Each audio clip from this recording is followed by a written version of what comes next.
All right, let's get Phil Muchnick on the line. Phil, how are you doing today? Hi, David. How are you?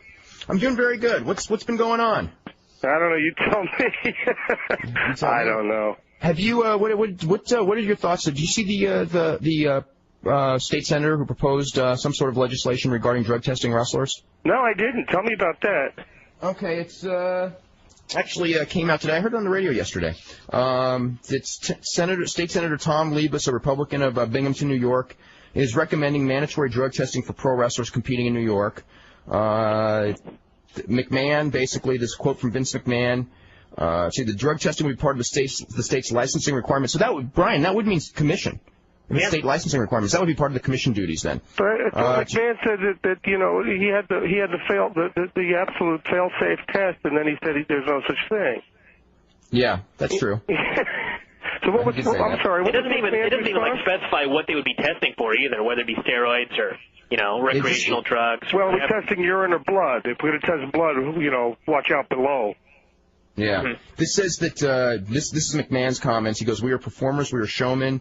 He'd be drug testing everyone on Broadway. He'd be drug testing the circus. If he's trying to single us out, that's unconstitutional." Oh God, that's just he's so full of these rationalizations that anyone who wants to parrot the company line can repeat. Sure, there are overdoses in lots of entertainment venues. Movies and theater and things like that, but here's something where these people are billed as the finest conditioned athletes in the world, and yet they keep having this nasty habit of dropping dead in their 20s and 30s. It all goes back to Oregon. Why don't they wrestle in Oregon, Dave? You can answer that better than I. Well, we all know why they don't wrestle in Oregon. I mean, they don't wrestle in Oregon because they don't want to comply with the drug testing. For a guy who has nothing to hide, he sure has a lot to hide, doesn't he? Well, right now he doesn't say he has nothing to hide anymore. He used to say. He certainly said that before. He's changed his position on drugs virtually every week. Back in the Zahorian days, when the WWF doctor was indicted by the feds and convicted and imprisoned, he said there was no drug problem. And then he began to realize that no one believed him. He says, we have a pervasive drug problem. Then it was, we have the most stringent, most fail-proof drug testing system in the world. And everyone bought into that, or at least everyone in the mass media who doesn't look at these things. And then it became like, who cares after that? There was a tacit understanding that people are on drugs. Meanwhile, again, the Owen Hart death, which, in its prima facie form, in its superficial form, was an accident, that got all the attention. But the guys are found dead in their hotel rooms in their 20s and 30s, that gets no attention. No, there is Am I something. coming on too strong? No. I mean, it's valid points. It's points that we've all talked about. I don't know what do you have any as far as an idea as far as if you had the power, what could be done to clean as far as at least on the drug issue what to do with wrestling? I mean, would you, as far as drug testing or, because drug testing is hardly fail-safe. We have it in the Olympics, and we all know that there's plenty of people on the Olympics using growth hormone. Oh, absolutely. I mean, and even the Olympic formula, which I believe is 10 times the amount of the normal rate of testosterone, is considered the alarm stage, as opposed to twice as much. No, I don't have an answer. Maybe 10,000 or something. My answer would be. I think it's six times normal is considered the top to be normal. Yeah. So 5.9 times normal for testosterone would still be within the allowable limits. So imagine that. You could take low doses of testosterone and beat an Olympic drug test. Which I've learned, Dave, I'm covering sports 23, almost 24 years now. I've learned to follow the money. If the advertisers, if the networks, if they showed even a modicum of sensitivity, and caring about the good and welfare of these wrestlers, it would get cleaned up in a second. But they don't. It's all about money. Nobody cares. As long as they're making money, they don't care if people live or die. Well, that's true, and it's also true in whether it be ice skating or any sport, that has to do with, football. You got it. I was just on the Jim Rome show. We're talking about the proliferation of home runs in the major league. I said, the Major League Baseball lacks a comprehensive drug testing program, and they've turned their head to andro. They've turned their head to creatine. These guys are getting huge. I mean, shortstops are looking like. And who cares? Let me tell you something about money to creatine. Creatine is a scapegoat that people say when they're on steroids. I mean, I'm not saying that creatine doesn't have its value, but it's a rationalization. It's a dodge. No. It's when you hear about somebody going, I'm on andro or creatine. I think that's in more cases than not a buzzword that they're on steroids, but those are politically palatable ways of saying it they're legal. Because they're legal. Well, you're more well versed at this than I am. What I do know is that whatever's going, it costs money to drug test. And as long as the home run has become the essence of Major League Baseball right now, and it's selling seats, the last thing they want to do is get rid of the home run. If that means like getting into their supplements and things, they'll look the other way. It's just follow the money, and you'll have your answers every single time. I mean, one of the things that McMahon would say is that baseball, and he has brought it up, that baseball and other sports don't steroid test. So therefore, why should I? Let's put it this way, though. I don't know how many people play Major League Baseball. It's 30-some-odd teams or whatever, and, times 25, times 27, whatever the rosters are. If, say, Major League Baseball suffered, on average, the mysterious death of 2 to 3 to 4 active players every year under mysterious circumstances, it would be a page one story. There'd be a Senate subcommittee hearing the next day. In pro wrestling, it's so closeted that no one knows a darn thing. I mean, that is an argument that I've made before, and if there were equivalent numbers of deaths in these sports, baseball, basketball, football, it would be a much bigger media story than it's been in wrestling. Please. But, that's the thing that really kind of blows my mind about pro wrestling fans. I'm identified as the bad guy, and I can handle that. Vince McMahon is identified as the good guy because, after all, he's the king of pro wrestling, and they're pro wrestling fans. But if I were in Vince McMahon's position, these people, these pro wrestling heroes who are dropping dead, they'd be alive. Because I'd test them. I could identify an unnaturally produced physique. And yet I'm the bad guy. I have a feeling that a lot of pro wrestling fans don't really care about these people as people. They care about them only as acts. And if somebody dies, a new one will come in tomorrow. I'm not saying everyone, but an awful lot of them. I was just laughing about Vince's comment that he was talking about, the hell was the term that he used? It's in the article here. The showman? Showman service performers? Anyone who exhibits signs of drug use. And he said, if I see somebody walking around with a syringe in their ass, I'll drug test them. Oh, yeah, that was that TV Guide piece. TV Guide, sure. Yeah, that was no. Actually, he didn't even say he would drug test him. He would say know. If he saw a syringe, he'd recognize something could be wrong. Right, but he prefaced it with drugs. Who cares? He did say that, too. Yeah, he said, who cares? Yeah. But if I see someone with a syringe, I'd tell them, hey, you get rid of the syringe. Go do that in the bathroom, not here. Yeah. Well, he has done the nobody cares. Unfortunately, the nobody cares has not stopped the mortality rate of wrestlers. Well, he's at right. all. He's right, though. I mean, but pro wrestling fans who despise me, Dave, the pro wrestling fans who despise me, they don't really, they don't seem to care about a Louis Spicoli's death. Maybe for an instant. Who's next? Yeah. I'm the bad guy. Instead of saying, gee, Vince McMahon's the boss. Doesn't he see what's going on? Doesn't he see this guy swelling up? Doesn't he see that this guy's eyes are dilated? I mean, and yet I'm the bad guy. But, you're known by your enemies, too. We have to go to a break right now. I want to make one point real clear on this also, and that is that it's actually, and Phil is actually well aware of this also, and that is that there have been more deaths in the last couple of years in WCW. I'm not that WWF is that former WWF performers and current, Brian Pillman obviously coming to mind, are hardly immune, but WCW, that's really, their rate is really scary. This is from Daniel D'Angelo, who says that tennis does indeed test for steroids. That's right. I remember that story because Peter Cordo, he mentioned this, was banned for testing positive. That's right. Peter Cordo was. Now, who was the athlete? There was an athlete in some sport who tested positive for steroids, and then they let him play anyway, or they didn't. I forget. Was it? I just remember reading a thing in sports. That would be the World Wrestling Federation. No. I don't know. I know that there's been some weird things. This real quick, I want to mention this also. The Brian Pillman Memorial Show, the third annual Brian Pillman Memorial Show, which is May the 25th.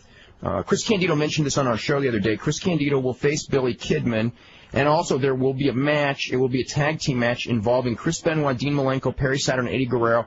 They are going to wrestle against each other, but is exactly what it will be, like which two against which two has not been determined, but they'll probably decide among themselves. Who's sanctioning that, Dave? Is that the WWF? No, that's Les Thatcher. It's totally independent, but right. So I didn't think that, I'm happy to see that they wouldn't exploit his death anymore the way they did when they put his wife on the air after he died. Yeah, well, that wasn't one of the high points of wrestling, that's for sure. That was a bad deal. This is also mentioned. But it's a bad deal, but I mean, whoever attacks him in the mass media, I mean, never mind. Okay. Now this is more on the drug testing thing. It says that basketball. This is from Sean Robinson, who says basketball is widely tested, but they don't test for marijuana. Do they test for? I mean, I'm not even familiar with. Like I said, no, the NBA, that was a big issue in the off season. They do test for marijuana. In fact, guys reporting late for camp this past summer. And guys who are holdouts were all suspects, or all suspected of waiting until their systems cleared. They do. Well, it's part of the new collective bargaining agreement between the players and ownership and the league. They do test for marijuana. Okay, now what about, do they test for steroids in basketball? I imagine if steroids can show up in a blood test, in a urine test, they do. I don't know if people, I don't know of too many leagues, or you know better than I, Dave, who tests blood. I don't think anyone tests blood yet. And unless you're testing blood, you can mask, you can cycle, you can do anything, just about anything you want, right? Yeah, you are right about that. Now, baseball, this says from baseball, Sean says that baseball, do they drug test baseball? I didn't know. No, they have to have probable or reasonable cause. Right. I mean, I know they do. They drug test players, for cocaine and stuff, but baseball hasn't done anything about the issue of steroids. I know that they have. An article. They've commissioned an extensive study. The professors and the doctors said ban andro, and then they ignored them. So they have done something. They've done nothing. But they put up a big public front. Okay, but they haven't done anything with steroids that I'm aware of. No, and you know what, Dave? I talked to beat writers who cover baseball, and they say as these guys get bigger, the male pattern baldness is proliferated, the acne on the backs is proliferated, and sounds like wrestling. Those are telltale signs of steroid abuse. Okay, and he says that steroids are banned in all the major North American sports. Just to let you know, technically, based on the contracts that the WWF performers have and WCW performers have, right. I don't believe ECW. In fact, I'm almost sure of this, but I do. In fact, I do know not ECW, but WWF and WC performers in their contracts, they are not supposed to take steroids. It's specifically stated. Now, obviously, that's not enforced. But it is there. And what if it wasn't enforced, Dave? What if Vince McMahon said, "I'm testing for steroids"? Now, here's a former steroid user, by the way. Who knows if he's former? He claims he's a former steroid user. He can say, we're going to test for steroids. Then on the night of his big pay-per-view, his big stars show up dirty. What's he going to do? This is the foxes guarding the chicken coop. What difference does it make if he tests for steroids? You know who he's going to point out as a steroid user? The guy he wants to get rid of, the guy he doesn't want to pay. Then he'll say, "Oh, I'll get rid of that guy. He's on drugs." And he'll come out looking like a champ. Actually, you know who he'll point to? If the ratings get close, he'll point to the star from his opposition promotion. Because he's done that one too. Actually, we've all been through that whole period of when they did test for steroids and when a guy came up dirty right before WrestleMania and what happened. And You pretty much called it right, because that's exactly what happened. Let's go to Tom in Delaware. You're first up with myself and Phil Muchnick. Hey, Dave. How's it going? It's going really good. Good to hear it. I just have a couple questions. It's not really directed towards you, Mr. Muchnick. I don't think of you as the bad guy or anything, so I do believe there's kind of a double standard in terms of the drug use in some professional sports and then professional wrestling. Dave, I just wanted to say I was at the CyberSlam event Saturday. I thought it was a really good show. I was a bit distraught, though, because one of my absolute favorite wrestlers is Yoshihiro Tajiri. And both times I've gone to see him live, he's lost. And this time it was, he dropped the TV title. I just wanted to know what you thought his prospects were in the future. I mean, do you think he'd stick around in ECW for the rest of his career? Would he go back to Japan, or would he have any kind of chance making it in the Big Two? Well, I mean, Paul Heyman's got plans for, he dropped one title, but he's going to be in line for another, for other things real soon. I mean, it wasn't like he's being forgotten or anything like that. As far as Tajiri, it's like he's one of those guys that WCW would bury and that WWF wouldn't. Although WWF has got more of an open mind to smaller guys now than they have in the past. I mean, they've been giving like that push to Taka and S.A. Rios and those kinds of guys. They don't really push them, but they're there. They're not embarrassed the way that they would have been a year ago. Yeah. So, if they want him, he wants to go. I could see it. I don't know what Victor Quinones' situation is, because I think he's the one who actually has the contract with Tajiri. Oh, okay. But I think that he likes working in America more than Japan, which is why he's working in America. But eventually, I mean, all the Japanese wrestlers like that, pretty much eventually they all wind up back in Japan. Yeah, I mean, he kind of, I wouldn't even call it a main event push, but, over the summer he had the old, the feud with Taz. I mean, do you think he'd be main eventing any more pay-per-views in the near future? I don't see him main eventing any pay-per-views, but I see him being on every pay-per-view in a solid match. Okay. But not on top, no. I mean, I don't see Justin Credible and Yoshihiro Tajiri as the main event on a pay-per-view. I mean, I just don't see it. It could happen. I wouldn't have seen Taz and Tajiri either, and it happened. So. Yeah, I do think it just remain one of those kind of guys who just kind of pushes up the general quality of a pay-per-view. Like next month, I read on your website you're gonna have that match with Jado and Gato, super crazy. And do you think they want that match? It's not finalized, but it's like a good action match. Yeah.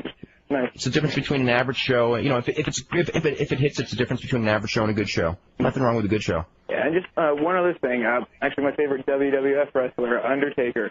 Have you heard anything new about when he's going to be back?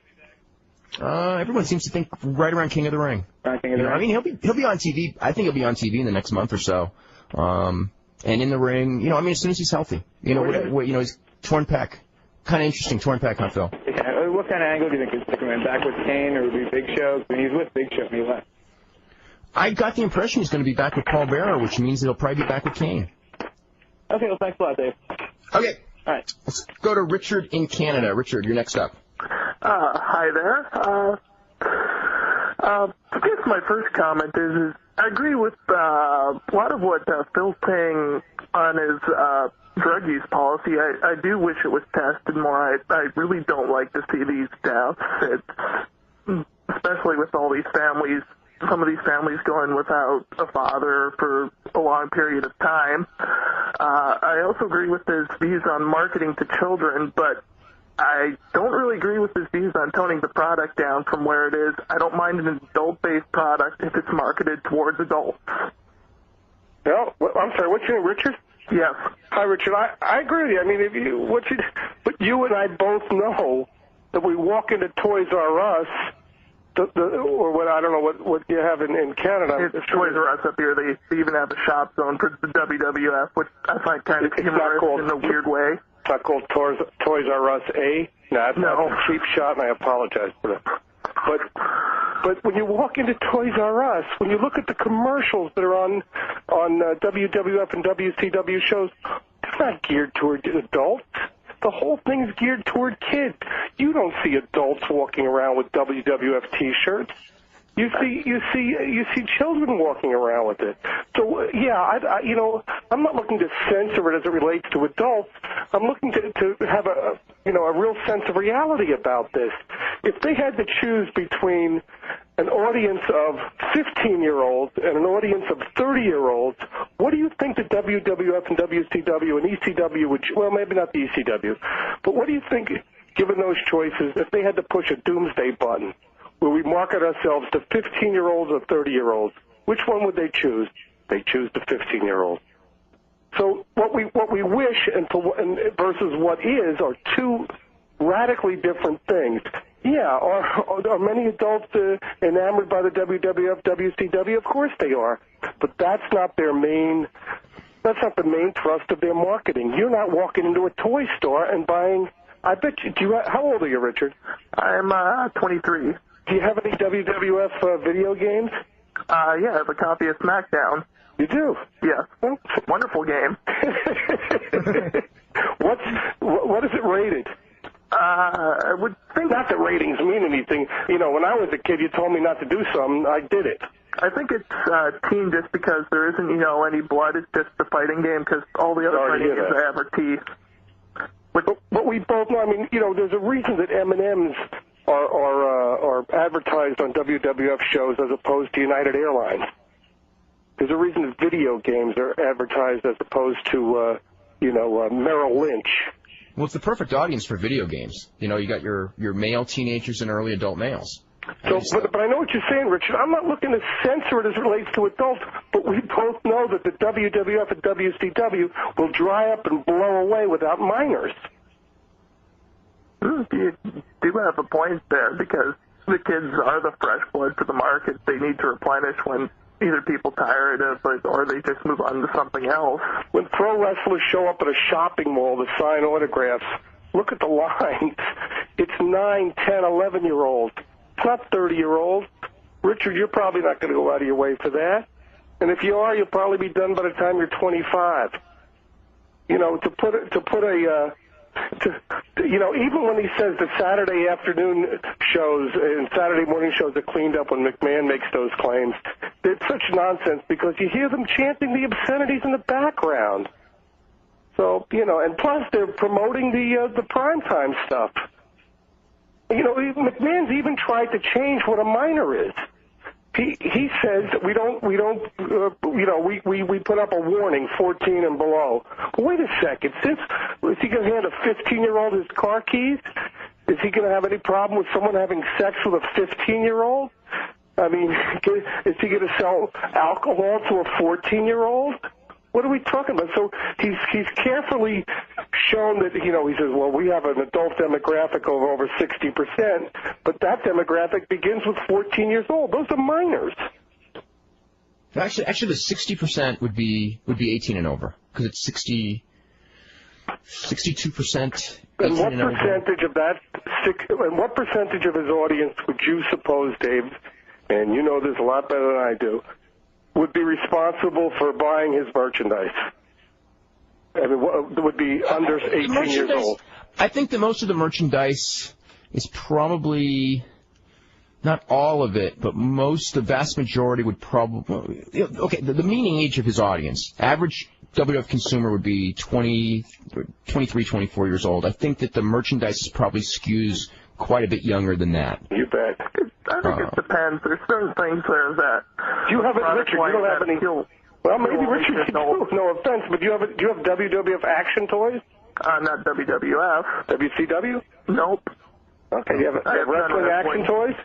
Beg your pardon? You have wrestling action toys? Nope. Well, you're a big wrestling... Now, who has action toys? Why would they make toys while at the same time saying that this is inappropriate for kids? Well, there is a market for action figures out there, though I do admit, most of their toy market is sold for the kids, and it isn't going to, the specialty shops that just sell these things to the adult clientele, with Toys R Us instead of hitting your smaller, big city, comic stores. There are adult collectibles, but I think that we all agree that that's the vast minority of what those things are aimed at. Yes. Yeah, but they exist, though. But yeah, those toys are clearly marketed towards, I don't know what age. Some of that stuff, like the Twist-em stuff and all that. I can't even imagine a teenager going for that. That's got to be like 9-year-olds. Some of the stuff. Yeah, I would imagine. Yeah. And yet he puts on a warning that this stuff might be inappropriate for people 14 and under. Who is he kidding? That's a dodge. It's another rationalization. It's like, but he's not. He doesn't have the exclusive on that rationalization. When all these congressional hearings here in the states, Richard, were being endeavored to put warnings on video games. So you put a warning that it's not for kids. Well, who'd that stop? Kids? No, that was like a come on. You tell somebody, don't sit in you see a sign that says wet paint, what's the first thing you do? You go over to touch it to see if it's wet. The problem with the video game thing is, and excuse me if I get off a bit topic, because, I still play video games, is that there's two schools of thought, that there was the rating thing, or there's just censor the hell out of it back to the Mario Brothers type thing, which I don't want to see. And, I agree with you, I don't want to see, like, 10-year-old kids playing, like, Xenogears comes to mind as a video game they can't play because it's got really deep themes in it, but for a 20-year-old, I found it fun. Do you have children? No, I don't have children. Someday, Richard, you will. And, at 7, 8, 9 years old, and the peer pressure begins, that's another thing he talks about. The man always talks about, well, it's up to the parents, it's up to the parents. Meanwhile, on the other side, he takes out his violin and he says, I grew up without a father around. So one hand he's saying, it's up to the parents, the other hand he says, I never had a father in my life. So he's so full of it on that end. But wait till the peer pressure starts when you have kids, and your 8-year-old is watching the guy grabbing his crotch and screaming, suck it. You're going to say, I can't believe that I indulged this guy all these years. I just can't believe what a fool I was. No offense. I predict that'll be what happens. We've got to take a commercial break. I want to mention one thing because I just read about it. I don't know if you're aware of this, film, but there's a video game out there. It's not a wrestling video game. I think it's a Duke Nukem game where Duke Nukem is all tired out or something like that, and he takes steroids and he comes back and he's revitalized. Anyway, I just read about that, and one of my girlfriend's brothers actually mentioned that to me, and it was also in Time Magazine. Duke Nukem's a video game character. Oh, I didn't even know that. Anyway, we've got some old guy, Dave. I want to make a couple of mentions of some of these email things we got here. This is from Joe Nagel, who says, I was wondering with the rumored return of Shawn Michaels to the WWF, which actually there's rumors he might be there tonight. And with his friend Justin Credible winning the ECW title, does it open the door for HBK to make a few appearances for ECW? I think that's pretty much up to Vince McMahon. If Shawn Michaels has indicated that he wants to do some ECW TV, but of course he's under contract to Vince McMahon, it's up to what Vince McMahon wants to do for Paul Heyman this week. That's from Dominic, who says, what the hell is WCW doing with the David Arquette, Eric Bischoff match? Yeah, I'll bet that we'll do a 1.8 quarter. If this was part of their 6-week plan, I don't want to know the rest. Let's see. Phil says the WWF has wrestlers dying in their 20s and 30s. The only drug-related death in the WWF I can remember was Brian Pillman. There must be a whole lot more. Could you please say who else died in their 20s and 30s in the WWF? It's not so much guys, as far as in the WWF, but in wrestling in general that have died in their 20s and 30s, like Spicoli, who worked in the WWF but actually was working for WCW when he died. Rick Rude was actually 40. But there have been... It's more of a, as I mentioned this earlier. Eddie Gilbert was 33. He was wrestling in Puerto Rico. He had wrestled in the WWF early in his career. Kerry Von Erich, I think it was a suicide more than a drug death. But the proliferation of deaths in wrestling has been very, very high throughout the industry. It's not a WWF problem. It is a pro wrestling problem. This is from Court Bauer. He goes, I've just got wind. It is true that there was a conversation between Sabu and Afa that you reported. There was a misunderstanding on my behalf about this matter, and I would like to apologize to Paul Heyman, ECW, and those who worked so hard on the Memorial Show for passing judgment regarding Paul Heyman and ECW, if there was a willingness to allow Sabu to appear on the Memorial Show. Okay, so let me check that out.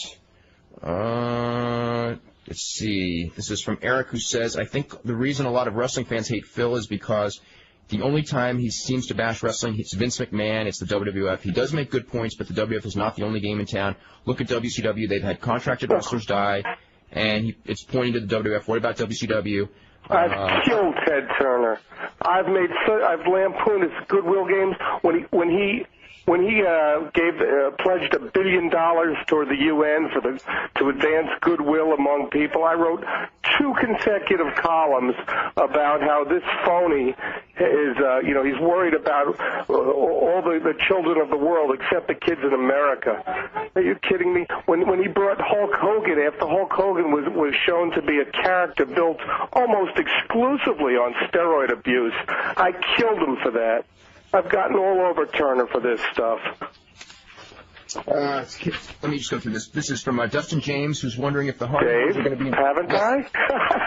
Oh God, I have read. You wrote a column on. What was the column that you wrote on? Was it the one on? There was one that you wrote on Turner. Was it 3 months ago? I'm trying to remember, but what was the basics the basis of it? But it was something to do. I mean, I remember the column very well. Have I gone after McMahon in a more virulent sense, in a more steady sense? Absolutely. But Turner, I would not count me among his buddies. Let's see. Let me just see.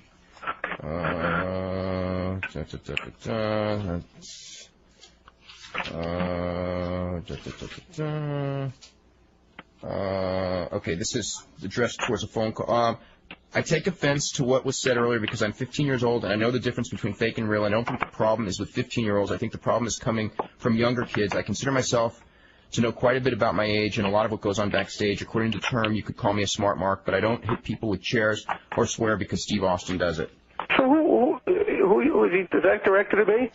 Whoever brought that issue up? The people in when Dan Rather or someone addresses wrestling, they go right to the issue as to whether it's fake. I mean, it's been fake for 100 years. It's not even an issue anymore.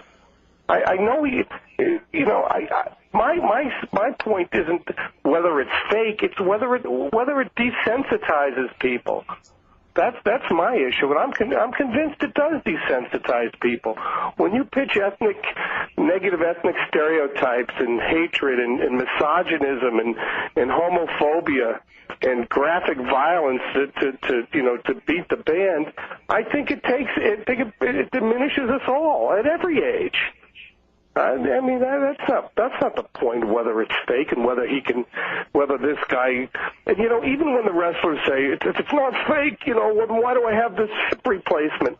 Well, you have the hip replacement because you're doing stunts, because it is a physical endeavor, and accidents happen, and even when you get hit with a chair with a loosened seat to it, it's still going to hurt, but that's not even the point anymore. The point is who we're aiming this stuff at and the price we pay for it. And, of course, I'm spitting in the wind because I'm fighting a losing battle here. This stuff's getting more and more popular. It's going from, just as sports, as mainstream sports are going from over-the-air television to cable television, pro wrestling's going from cable television to over-the-air television. I thought that you wrote a really good column. It was the Dan Rather column. Remember that one? Right. About Mel Karmazin. Right, where you said that here's Dan Rather talking about all of these things that are. Well, he comes, he's gnashing his teeth and he's almost on the verge of tears. There was another shooting. At another school, a junior high school, a high school, or we all need gun detectors and stuff.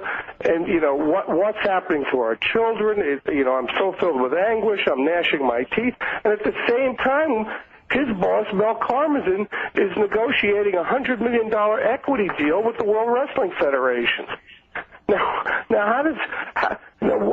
I'm not blaming the World Wrestling Federation for every sin in this country committed by a kid, but where does the WWF line up in these issues?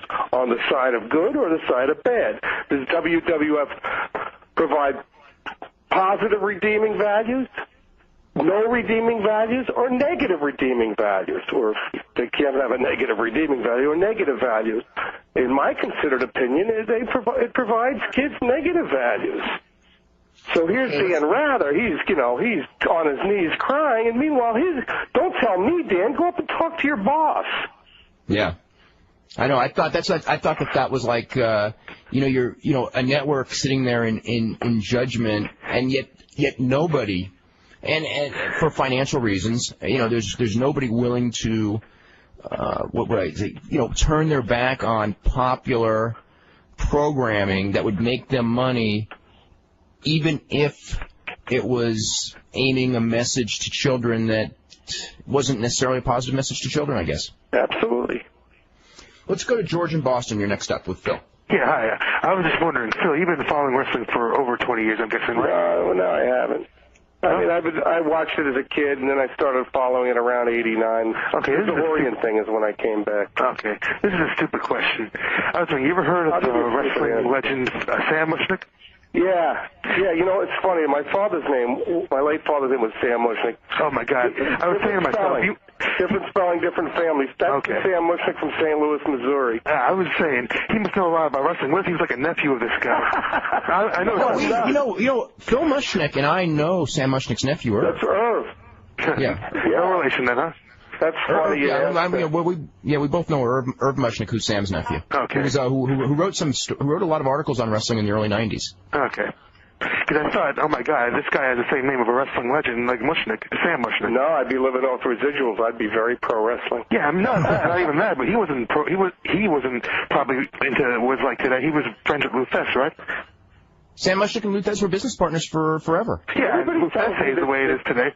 That Sam Muchnick was a very real giving guy. That, you know, when wrestlers were down and out, he made sure they were taken care of. That's what I always heard about him. Well, I don't know. He had a reputation for being honest among wrestling promoters, which may not be a huge compliment, but actually it was. Most people were very complimentary of Sam Muchnick. Actually. That's rare in any sport. Like the only booker in the past 20 years I've heard of that really cares about is a man like Giant Baba, and he's dead. Yeah. Yeah, that's too bad. I mean, I wouldn't. You know, it's a funny word when you say care. I mean, I think that everyone cares. It's just that the pressure... I don't think Vince wants to see these guys hurt. That's obvious. But I'll agree. Back in the old days, 15 years ago, there was less of a rope, a net, if these guys fell. But today, I mean, you look like you know who the Hardys are, Mr. Muchnick? I've heard of them. Well, and Chris Benoit, right? I've heard of Chris. Have you ever seen a Chris Benoit match? I mean, he doesn't use steroids at all, and everyone, Dave, you know, everyone thinks he's the best. I don't want to start fights here, but don't say that. Okay? What? You don't know who uses what? We don't know who uses. We don't know who doesn't use steroids. Well, I shouldn't say that. But I don't want to be accusing anyone. I don't want to be accusing anyone of anything, but I don't want to say that someone doesn't like that either. Especially, you know. Okay, so go ahead. Yeah. No, I was just saying, I heard about Sam Muchnick. That's all I want to talk about. No, but thanks for asking. No, my father was an insurance agent. Well, okay. Thanks. Bye. Okay, let's go to Zach in Texas. Zach, you're next up. Yeah. Evening, gentlemen. I have a couple of things to mention. First of all, the reason you're so often cast as the bad guy, Mr. Muchnick, I think, is I don't want to put words in someone's mouth because it's been 2.5 years since this interview, and I may have it wrong, but the first time I had ever heard your name was in one of Jim Cornette's famous, my opinion rants. Yeah. You put words in his mouth on that one. And I'm, Carl, what's your name? And I could have sworn he made some comments about you saying things specific about wrestling fans.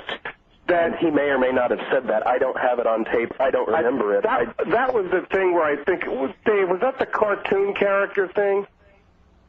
I think that was right after the death of Brian Pillman. Right, and I wrote that the reason it's not a big issue is because people consider, meaning the mass media and the people who are not sports, who are not pro wrestling fans, consider pro wrestlers to be cartoon characters, therefore they can't die real death. And that got twisted into, that was all over the internet, all over TV and radio and wrestling shows that I said, who cares about Brian Pillman's death? He's a cartoon character. And if I'm not mistaken, and I may be, it was Jim Cornette who said that. Have I been unflattering toward pro wrestling fans? For the most part, yes. When several years ago, when I was writing in TV Guide, thumbs down on pro wrestling, at the same time TV Guide was putting it on their cover because it sold so like hotcakes. The WWF encouraged people and even put up the address to write me mail. and I was writing at the time how it, and I still do, how it desensitizes people and how, everybody's so incivil. Meanwhile, we got about 500 letters addressed to me, and I'd say out of those 500 letters, 450 were from kids. And it was the language and the death threats, and it was so profane and so vile, and yet these people were writing to tell me I was wrong, and yet the mere content of their letters proved I was right.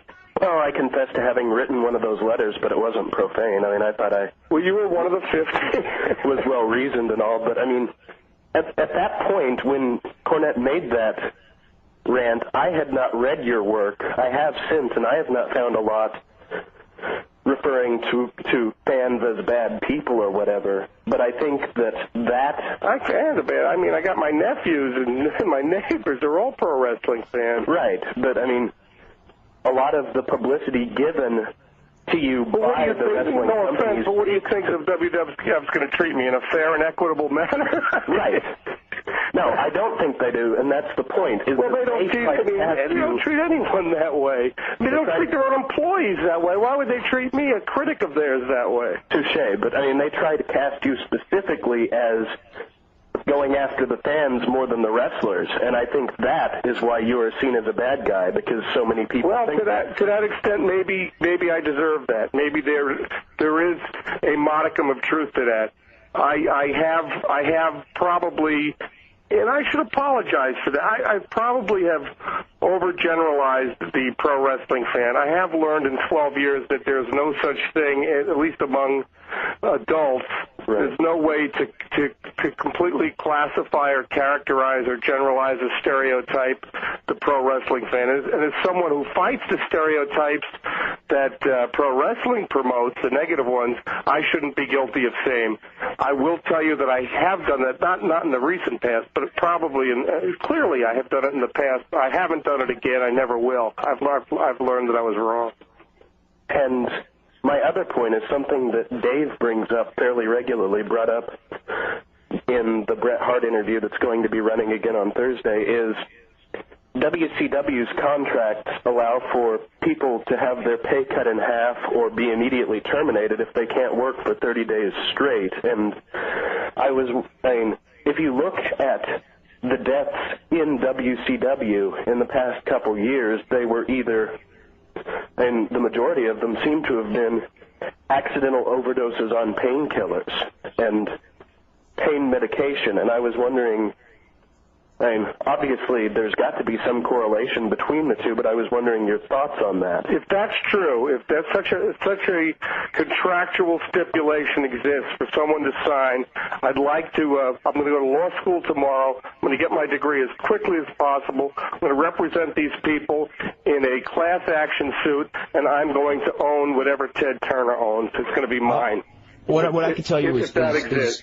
But the other part of it is, in pro wrestling, there's a tacit understanding that if you're not on drugs, be it painkillers, be it amphetamines or stimulants, or be it steroids, muscle enhancing or human growth hormone, if you're not on those drugs, you better be. Right. Because those are the unwritten terms of engagement to be a pro wrestler.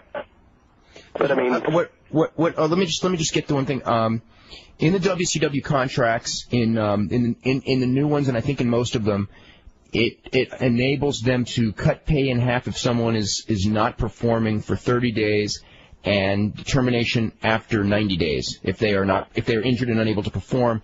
And Brett, it's been said by many wrestlers that that the encouragement is, if you're at 29 days and you're going to get your salary cut, let's say you're a $150,000 a year guy, and it's going to get cut to 75, you're going to find your way to get back in the game. And we know what that is, and it'd be the same way for football players. If a football player was told, if you're not back in 4 weeks in the game, your salary is cut in half, I think that the drug use in professional football would be way up. So anyway, I just want to let everyone, I want to clarify basically what's there. Okay, we've got Zach online. I want to read this one thing. It's an email from Kevin Gray. We've got a couple more I want to read after this call. But it says, I just want to let you know a little more about Duke Nukem.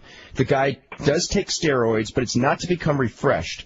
when you have the character take steroids, he can run fast as hell. There's also a weapon where you can shrink your opponent, and if your opponent is shrank and then he takes steroids, he will grow back to his normal size. So, anyway. No, steroids are safe. And in the Super Nintendo version of the game, it's called Vitamin X instead. Oh, is it? Yes. Okay. Okay, go ahead, Zach.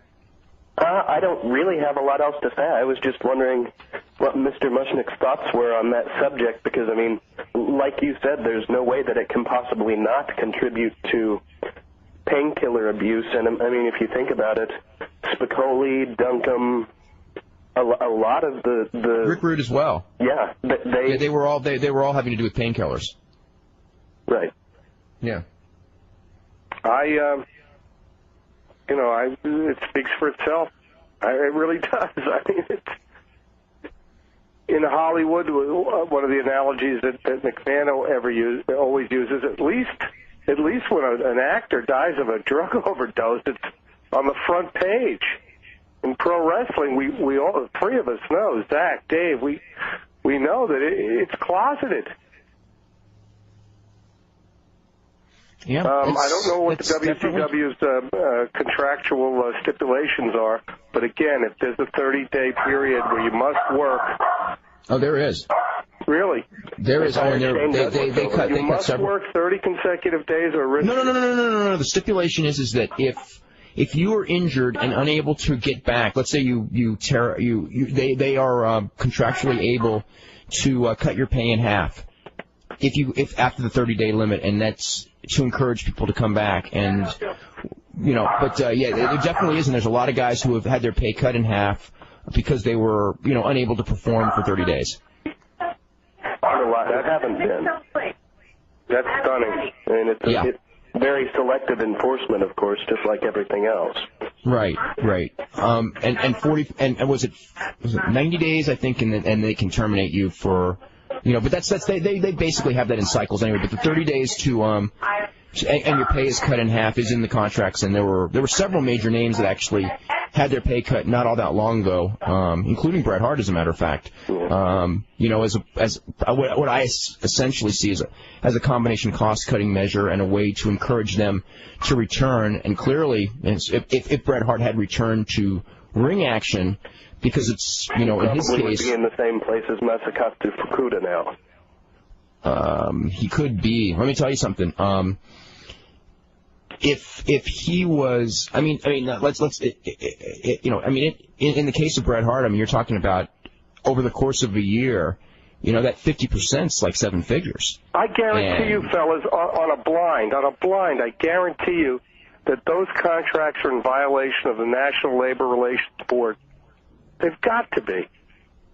They've got to be. I'd love to see somebody press that issue. But as we all know, in wrestling, if you fight the system, you're out of wrestling. Hold on. Anyway. Okay. Anything else? No. Y'all have a nice evening. Okay. Thanks so much, Zach. Okay. Let's go to Ricardo in New York. That's a really good point. As far as that contractual thing. Ricardo, go ahead. Yes, hi, Dave. Hi, Mr. Muchnick. Hi, Ricardo. I just have a question for you and for Dave. My question to you, Mr. Muchnick, is, first of all, I just want to say that I read your article on the NCAA and Pepsi and the whole gambling thing, and I thought it was that too. Yeah, it was right on the money, and it was pretty good. Thanks, Ricardo. I guess my problem... no accounting for taste, by the way. I guess I have mixed feelings about your views on wrestling and all. I do agree that a more responsible attitude has to be taken in terms of how do you handle the wrestlers and the drug test in general. God knows that if that would have been done before, we would still have Pillman, Brian Pillman, and a bunch of other wrestlers among us. But why? I want to ask you to just maybe go a little further. That maybe because Vince McMahon didn't create this system. He does a pretty good job using it. But the system, it goes back, I guess, to the Indies and all those wrestling schools.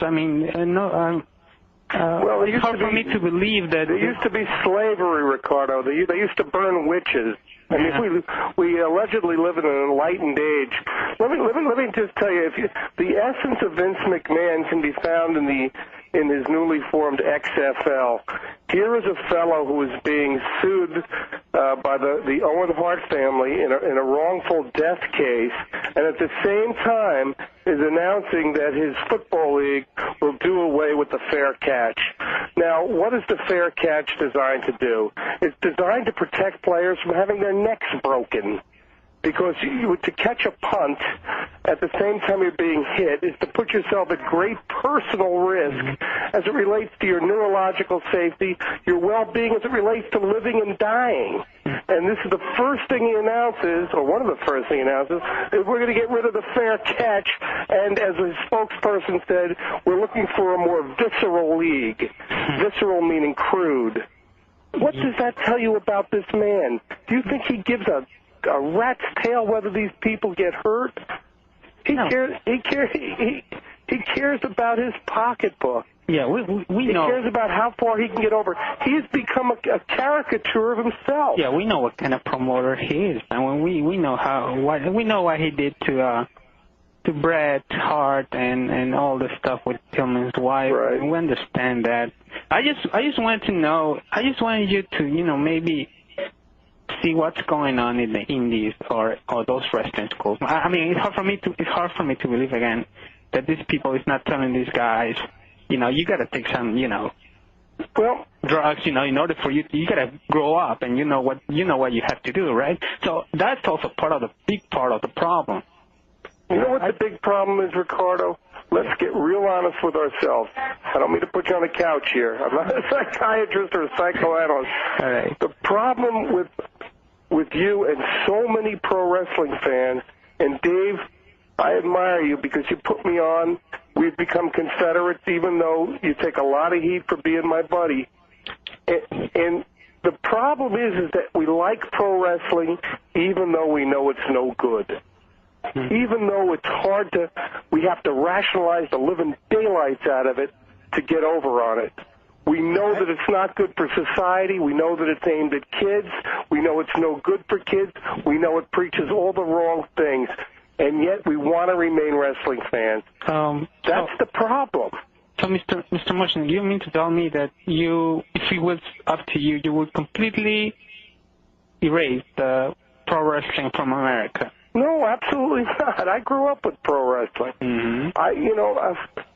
Do I think if no, I've been accused of that so many times. You want the government to ban it. No, but I tell you what, if the government ever took a hard look at it, the way they would look at, any other sport or any other entity, any other business entity that would abuse its employees, an awful lot of changes would occur. David, I just heard a beep on this my phone here, which means it's ready to die. My battery's dying. Dave, can I ask you a question and then I hang up? Sure. If you lose me, I'm going to say goodnight now. Okay, Phil. Why don't real quick? I just wanted to, before you go, because there was one more point I wanted to ask you about.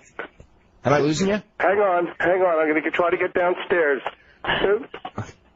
Okay, Carter, why don't you ask me real quick? Hang on. Don't you think that the ECW title has been really diminished by this change of Hello? title holder? Oh, okay. Are you we're back? live. We have electricity now. Okay, Ricardo, finish up on the ECW title question. Yeah, don't you think that he has been really hurt not only by what happened on Thursday, but also by these constant changes of champions, from Taz to Dreamer and then to Credible? I think that Paul Heyman has done a lot to hurt his title, his ECW heavyweight champion. He has done as much as WCW did. Okay, in terms of hurting it. I think that and I don't know, this may be such an antiquated way of looking at it, but I think the worst thing for that title was the thing on Thursday. To me. Now, as far as what happened on Saturday, if they're going to continue to bounce it around, I would agree that, they're changing it too much and it's going to mean nothing. And it may mean nothing right now, but my impression is that Justin Credible's going to keep it for a long time. And after a while, if he succeeds in the role, he can rebuild it. But I think that what they did, they almost symbolized by him throwing the tag team title belt down, and that it's a new beginning. And I almost sense a recognition that what they've done has hurt it. So now they're starting from scratch. I mean, Paul Heyman had a long talk with me last night, and it was like he made all these changes. So Mike Awesome is 3 champions ago, and Taz is 2 champions ago, and his current champion didn't beat either of them. So his current champion beat somebody else, and now it's a new beginning. And he, I think there's a recognition that, he's changed it too much, but it was circumstances somewhat beyond his control, somewhat under his control, but it was just the nature of what he felt he needed to do. I don't know about the Thursday thing, and when I talked to him about the Thursday thing, he said that was basically part of the price of of making the deal. Yeah, but it didn't work. I mean, no ratings according to You're right. the numbers. You're right. I guess the TV title is worth more now than the heavyweight title. Well, I don't know if it's on Rhino, so I mean, if Van Dam still had it and had not gotten hurt, I would say absolutely the TV title would have been worth more than the heavyweight title. All right, thank you. Okay, Philip, I wanted to ask you, how much have you been following what's gone on as far as regulation in New Jersey? A little bit, but that extreme thing. The great work, you've told me all these great expressions. The great work in that issue was McMahon sending Christy Whitman, the governor of New Jersey, a note supporting her her stance on extreme wrestling, as if this stuff wasn't patterned completely after McMahon stuff and Turner stuff, as if McMahon still isn't grateful that she lifted the sports authorities, the athletic commission's auspices off of his shoulders, so he could do whatever he wanted at the Meadowlands and places like that. They have these shows, these fall shows, independents, with 300-400 people in a gym, and it's loaded with kids, and the announcements are, if you hear something that's going to bother you, get the bleep out, That's how we don't bleep and care. It's there's real wise guy stuff.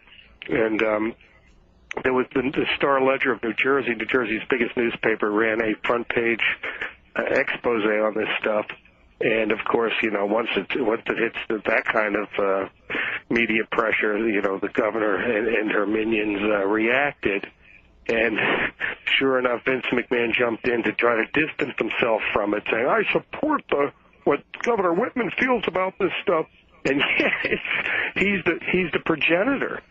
He's the guy this is all patterned after. He's just, he is in one sense the most evil guy I've ever covered, and on the other side, one of the most stunning people I've ever.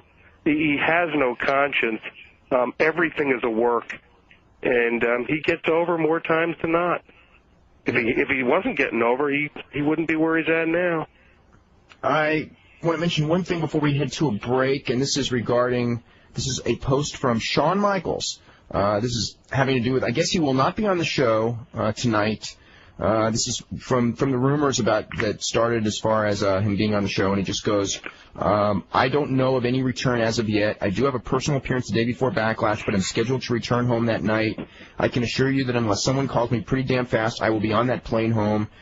Do not take this as an attempt to buck the system. It's very simple. The WF knows who they want by now. If they want me for any dates, I'm more than happy to make them, as long as they are not last minute. Don't worry, they know that about me as well. So what I'm trying to say is that JR and letting the fans know that HBK will be back in some form or fashion. For how long, who knows? That's their choice, not mine. I must tell you, it was great to hear that this is a possibility. The WrestleMania Access was fun. I'd love to be in the spotlight again. Let me correct myself. I would love to share the spotlight again. The full-timers are the stars. So anyway, that's basically what he said, is that he hasn't heard about anything, but he wants to be on TV. If you were asked to talk about whether it be pro wrestling, as far as athletic commission regulations, what do you think an athletic commission should specifically be looking for to make pro wrestling, I guess, better? Well, for the participants and for the fans. We've discussed the drug thing. I would make that as stringent as possible. I would make the penalties as stringent as possible. And beyond that, I mean, I had a chat with a fellow. What's that fellow's name from the ECW, which says that, we're not for kids? Joe Styles? Yeah. Joe Styles? We had a nice chat. He's a nice fella. And so, we're not for kids and this and that. And at the same time, I said, well, then why isn't it 18 and under or 17 and under banned from the premises? I mean, Vince McMahon can say it's not for kids, and Linda McMahon and Ted Turner, well, it's not for kids. Ted Turner isn't even questioned on this stuff. He escapes. At least McMahon is there to answer the questions. He doesn't answer them honestly, but at least he's there for the questioning. But if it's not for kids, why would I turn on the TV set? Do I see 12 and 13-year-olds at ringside? If we ban them from the, like a strip club or a saloon or a movie, an R-rated movie, if they were to be banned from the premises, then maybe they can't sell that stuff to the kids. Maybe. Those would be two things. One, first and foremost, for the safety of the wrestlers. And people can despise me, and they do because of my stance on pro wrestling. I understand that. But I'll tell you what, if I were Vince McMahon, if I were Ted Turner, if I were Paul Heyman, there wouldn't be these deaths of pro wrestlers. Guys would be wrestling a little slimmer and a little less cut, but they wouldn't be dropping dead in their hotel rooms. And beyond that, if it's not for kids, then let's make sure it's not for kids. Ban this, they can't come into the arena. It's that easy. One of the things in the New Jersey regulation, and the thing with the New Jersey stuff that really, we talked about this. What bothers me about the New Jersey thing, and believe me, this is not anything supportive of Jersey All Pro Wrestling or negative towards it. My feeling is that pro wrestling is pro wrestling, and if there is something, and like in the article, they pointed out some things that were going on, and the product probably is not something that I would think young kids, as far as the real gruesome hardcore wrestling, that young kids should go to. I mean, I know that there was an ECW pay-per-view. It was the last one that Bubba Ray Dudley did, because it was Bubba Ray Dudley did that obscenity-laced racist tirade thing on I think it was in Ohio, but I forget the city. But and then you see this young kid right in the front row, and I mean, I felt really, really, really bad watching that. And my feeling is that in the New Jersey thing, one of the things that they're trying to introduce is banning of kids under the age of, I believe it's 18, from attending what they call extreme wrestling. Now, to me, whatever it should be, and I think it should be discussed what is the right thing, it should be across the board. I mean, it should be these things are allowable at pro wrestling or they're not, and that should be for whether it's Jersey All Pro Wrestling or WCW or WWF. The rules should be the same. If WWF does something, if they're going to say that cutting your forehead with a razor blade is bad, it should be bad for WWF wrestlers as well as Jersey All Pro wrestlers. If they're going to say using a machete and cutting your arm off or slicing your arm up is gross behavior, and they ban it. Not in my neighborhood. Yeah, it's like whatever. It's like it should be banned across the board or not. I know what you're saying. You're looking for equity here, which is I'm just looking for fair because I see them in the Jersey thing. I think the thing that bothered me the most about all of this is that when you look at the 10 points or so that they're making about how horrible extreme wrestling is, and they're not. Most of the points are valid. That probably 7 or 8 of those 10 points apply to the WWF, and 1 or 2 of them don't.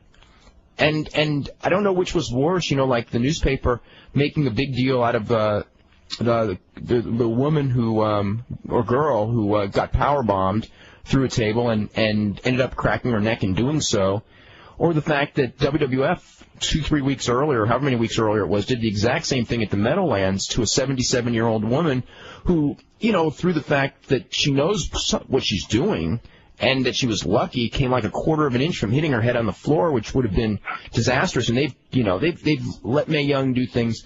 One wrong slip, and I mean, my God, Dave, I still maintain that's redundant. I maintain that if executives within advertising companies, within merchandising companies, within networks, if they applied the same standards to our children that they did to their children, we wouldn't have to worry about it. this stuff wouldn't be bankrolled. This stuff wouldn't be underwritten. Mel Karmazin, Barry Diller, Ted Turner, the head of UPN, Dean Valentine, people such as these folks. If I were to sit with them in a room full of stockholders and showed them pro wrestling as it exists today, and asked them to tell me why they favor having this on their network, other than the financial benefits. We all know why. But we come back to the same thing. People are selling stuff to our children that they would never dare, not in a million years, sell to their children. Don't forget, Howard Stern doesn't want his kids to listen to the show because he knows it's too vile. But for our kids to listen to it, that's okay. Okay, let's go to Mark in Connecticut. Mark, you're next up. Hi, Dave. How you doing? Doing fine. Good. Great show. I enjoy listening to you. I want to bring a certain viewpoint to this, so if you'll allow me a minute or two, and then we can, you guys can discuss about it. But I've been a long-time pro wrestling fan. I've also been fortunate to work in professional baseball. I want to bring up some points that you were talking about at the beginning of the show. First of all, you had brought up the point that if there had been 3 or 4 deaths in any of the baseball organizations, okay, any of the teams on any of the big league rosters or even the minor league rosters, it'd be on the front page. You're exactly right. The rationale for that is that baseball, unlike any other sport or pseudo-athletic governing body, has that antitrust, that special exemption that it was granted back in the 20s, I believe, or 20s or 30s. Do you think that would be the issue, Mark? Well, I mean, that's not an immediate issue. No. I mean, you're right that that's a really unique distinction. Let me keep going. About the antitrust, they get away with murder. Okay. But that wouldn't be the genesis of the public. I think the thing we're looking at, we're trying to define the issue as being right or wrong in terms of the use of performance-enhancing steroids in your given profession. Where I'm going with this is, let me tell you something. If you're in baseball, okay, if you're not a prospect, okay, and that player or personnel director is coming up to you and basically telling you, well, you're a left-handed hitter and you just don't have enough pop in your bat, either find some quick or you're on your way out, here's your release, it becomes a question of viability, and they know the risks. It's the same thing. It's the same thing in terms of a journeyman indie wrestler. Okay, if Jim Ross or Jim Cornette or whoever handles the front office, the evaluation, okay, kind of hints around that well, we like your look, we think you're marketable. However, you're a little light in your shorts, so to speak. It's a conscious point. It's a conscious decision, though. I don't think it can be defined in terms of right or wrong. It's like it just that tacit understanding goes to the doctor. True. But I think that's the way we have to frame it. It just is, and that is. I would suggest to you, Mark, that there will be a death. There will be a drug-related death as it relates to performance-enhancing drugs. It probably will, and it won't stop there. There could be 10 times. And you know what? It'll be on page 1. It'll lead the news that night, and for the next week. It'll knock Elliot Gonzalez out of the news. Oh, thank the Lord. Thank the Lord. But in wrestling, which is it's most highly, wrestling shouldn't be closeted anymore. And Dave, I think to wrap up, I want to give you another chance to get somebody on. My whole point to this is, having worked on the baseball end of things, there's tacit, everybody says, well, wrestlers, they're impressionable to our kids.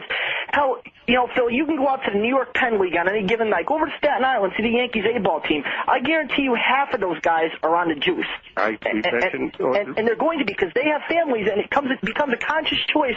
Well, am I going to take care of my families now? Right, Mark. Not only that, there was a tacit permission provided by Bud Selig. That's right. Major League Baseball commissioner. That as long as we're not doing anything about Andro, and look at that guy, he's hitting 70 home runs. I better get mine. And the inmates run the asylum with Selig as an owner being the commissioner. Amen. Well, Dave, thank you for letting me having me on, and I appreciate your show. Thank you very much. Okay, Mark, there's something that was just brought up, okay, and it relates to something, because I actually just got today a copy of a proposed manuscript, or some of what Billy Graham actually has done as far as doing a book. And Billy Graham, just as an example, Billy Graham was one of the I don't know, 5-6 biggest stars of the 70s in pro wrestling, and one of the pioneers of steroid use in wrestling, and he suffered terrible, terrible health problems as it relates to steroids, which everyone knows about. And if Billy Graham, and I hate to say this, except that he actually brought it up in a letter to me, that I just got today, and it was a very, and the basic thing is that if Billy Graham were to die next week, I mean, he's probably, in this industry, equivalent star power, maybe a little below Mickey Mantle. Now, he will not get the publicity when Mickey died. Let me. And his life was ruined by steroids. His life was made by steroids and then ruined by steroids. And if there was a baseball player, early mid-50s, who started having terrible health problems at 38, 39, had to get out of the business. Like Mickey Mantle's alcohol-related problem. Okay, like Mickey Mantle's alcohol-related problem, which eventually, I guess, led to it. Did that lead to his death? Because I'm not that familiar. Sure, of course, okay. Yeah. He needed a liver. Okay, if that was the case, and a baseball player were to do that, I think that the media... Oh, look at Alzado. Yeah. And I'm not even sure Alzado was steroids, but let's just say it was. I mean, look at the publicity Alzado got for his whole last couple of years of his life as compared to Mickey Mantle was doing public service announcements at the end, telling kids and adults, lay off the booze. Because he knew Billy Graham would do that for steroids, except nobody even wants to hear. And you know what, Dave? At the risk of sounding horribly calloused and having my words distorted vis-a-vis the WWF, who would give a rat's tail if he died? Right? I mean, you know what I'm saying? I think that's, maybe... People would say, what took him so long? I don't know. It's just something about... I mean, I look at the equivalents, and, when you talk about one would be front page and one would be ignored, and that there is a reality to that. And yet, here's the World Wrestling Federation, here's the World Championship Wrestling. He said, this is the highest rated stuff on cable TV. Well, WWF sure is. And nobody's asking questions. Nobody's quite the contrary. Hey, come on my show. Come on in prime time. It's a sweeps week. I need a pro wrestler. Anything, do anything. Come on. I'll bring The Rock on Saturday Night Live. Martha Stewart. Don Imus show. Let's go. Come on, hurry up. It's sweeps month. Let's go to Dominic in Virginia. You're going to be probably our last caller. All right, David, how you doing? Really good. Just by wondering, when Arquette and Bischoff do about a 1.3, what are they going to blame that on? Just by wondering on that. Well, I think we're going to have to wait until maybe Wednesday for this, only because of Easter. Everything may be delayed. But, Monday Night Football. Actually, though, I want to say it's at least with Phil's sake. It's kind of weird because, when I started out, reading a lot of his columns, I would just, be like, the idiot wrestling fans feel like, oh, he's just against this, he's against this. But swear to God, Phil, I can say this, more and more I listen to you, I mean, you're right on the ball on half this stuff. I mean, I feel grateful. It's true. I mean, I feel the same way you feel pretty much about, basically, the drug situation. And unfortunately, you have to learn one thing. In society in general, in any business form, almost, you're a horror society. I mean, I work for a major hotel. I'm a manager in there. In 3 seconds, they can get rid of me and bring you back. No matter what happens, they can get rid of you in 1 second and they'll just bring someone else in. And that's unfortunately the forms of all work in society. But your comments, coming from a wrestling fan, your comments mean more to me than any other fan of any other endeavor. I appreciate that. That's not. I pretty much felt like, especially when certain things happen, I feel like, oh, what's Phil going to say? Which is almost scary, almost to say that, because when I was living in New York, I was reading your posts a lot, and the one thing that I want to bring up that really, and it's one of the things that's always made me mad is whenever there is a death among a wrestler, within 24 hours, someone in wrestling will call me up to find out what's Phil going to say about it. And to me, it's like, why don't we do something to get this death rate down rather than go, oh, my God, somebody died. What's Phil Muchnick going to say today? Oh, my God. I just think, That happened right after the Owen Hart thing, because it's like a little chat room for people to talk about that. Swear to God, within 5 minutes, 7 people were just thinking, oh, Christ, what the hell's Phil going to say?